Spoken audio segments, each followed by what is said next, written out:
Selamat pagi Bapak Ibu Saudara, selamat datang dalam acara Sarapan Sabda. Dan sarapan pagi pada pagi hari ini masih bernuansa Natal dari ayat yang saya ambil dari Injil Lukas. Injil Lukas pasal yang pertama ayat 26 sampai dengan 30, peristiwa pemberitaan tentang kelahiran Yesus. Dalam bulan yang ke-6, Allah menyuruh malaikat Gabriel pergi ke sebuah kota di Galilea bernama Nazaret, kepada seorang perawan yang bertunangan dengan seorang bernama Yusuf dan dari keluarga Daud. Nama perawan itu Maria. Ketika malaikat masuk ke rumah Maria, ia berkata, "Salam, hai engkau yang dikaruniai Tuhan, Tuhan menyertai engkau." Maka terkejut mendengar perkataan itu, lalu bertanya di dalam hatinya, apakah arti salam itu? Kata malaikat itu kepadanya, "Jangan takut, hai Maria, sebab engkau beroleh kasih karunia di hadapan Allah. Sesungguhnya engkau akan mengandung dan akan melahirkan seorang anak laki-laki, dan hendaklah engkau menamai dia Yesus. Ia akan menjadi besar dan akan disebut anak Allah yang maha tinggi. Dan Tuhan Allah mengaruniakan kepadanya tahta Daud, bapa leluhurnya. Dan ia akan menjadi raja atas kaum keturunan Yakub sampai selama-lamanya. Dan kerajaannya tidak akan berkesudahan." Kata Maria kepada malaikat itu, "Bagaimana hal itu mungkin terjadi? Karena aku belum bersuami." Jawab malaikat itu kepadanya, "Roh Kudus turun atasmu dan kuasa Allah yang maha tinggi akan menaungi engkau. Sebab ia anak yang akan kau lahirkan itu akan disebut kudus, anak Allah. Dan sesungguhnya Elisabet, sanakmu itu, ia pun sedang mengandung seorang anak laki-laki pada hari tuanya. Dan inilah bulan yang ke-6 bagi dia yang disebut mandul itu. Sebab bagi Allah tidak ada yang mustahil." Kata Maria, "Sesungguhnya aku ini adalah hamba Tuhan. Jadilah padaku menurut perkataanmu." Lalu malaikat itu meninggalkan dia. Saudaraku yang dikasihi Tuhan, firman Allah ini mengatakan, Maria dapat kasih karunia dari Allah, yaitu melahirkan juru selamat pada waktu belum nikah, masih perawan. Nah, ini sulit dimengerti mungkin, dapat kasih karunia punya anak sebelum mengadakan hubungan. Perawan punya anak.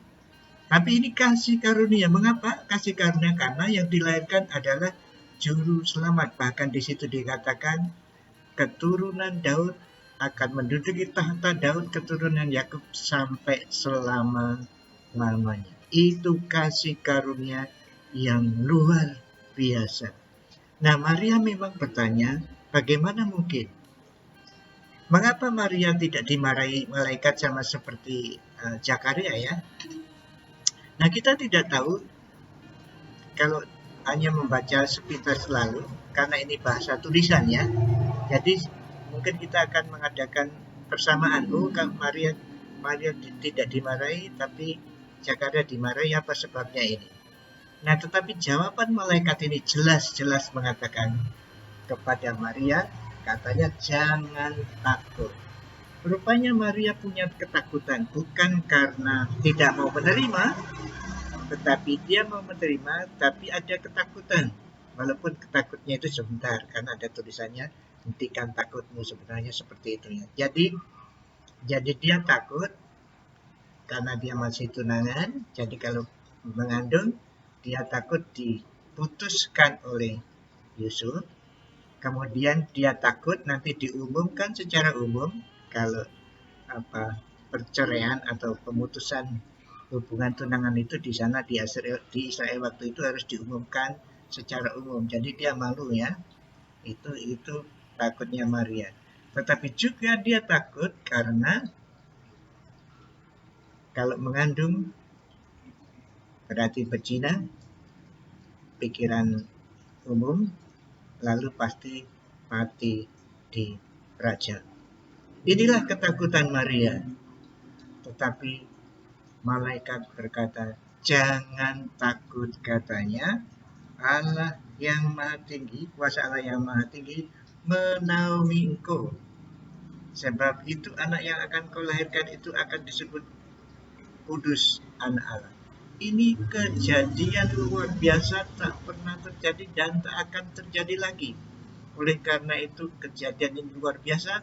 Allah yang maha tinggi menaungi. Ketakutan Maria semuanya itu akan diatasi.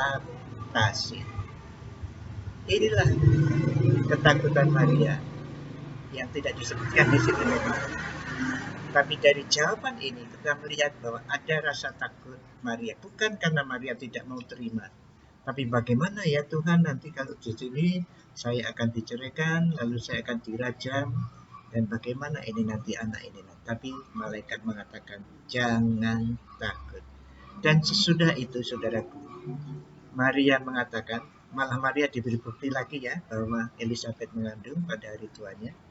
Jadi tidak ada yang mustahil bagi Allah. Lalu Maria menjawab dengan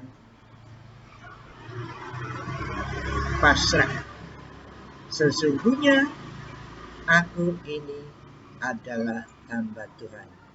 Jadilah padaku perkataanmu itu.